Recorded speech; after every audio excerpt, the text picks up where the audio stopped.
Pourquoi choisir la propreté? Lui, c'est Paul. Il cherche un emploi.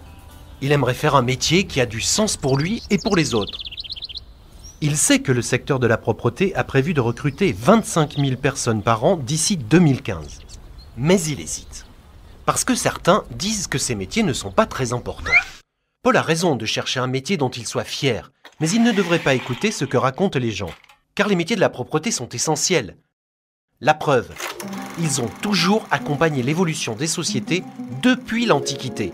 Dans toutes les cultures et toutes les civilisations, l'hygiène et la propreté ont joué un rôle majeur et même vital. D'ailleurs, sans la propreté, est-ce que l'humanité aurait le même visage ?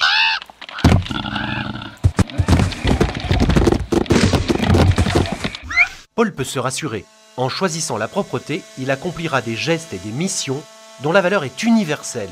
Et il trouvera un métier qui a du sens pour lui et pour les autres.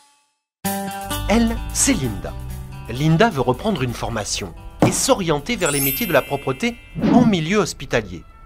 Sauf que son amie Chloé, qui est aide-soignante, lui dit que ces métiers ne lui donneront aucune responsabilité. Eh bien, Chloé se trompe. Un agent de propreté en milieu hospitalier a 2 responsabilités extrêmement importantes. Première responsabilité, il fait totalement partie de la chaîne de soins. Sans lui, un chirurgien ne pourrait pas opérer en toute sécurité.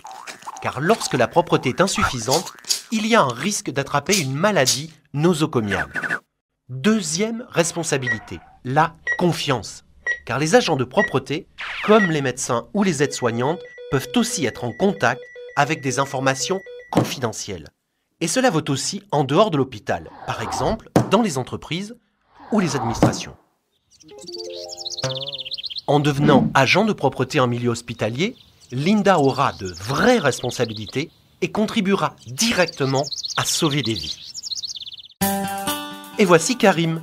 Lui, il a trouvé sa voie.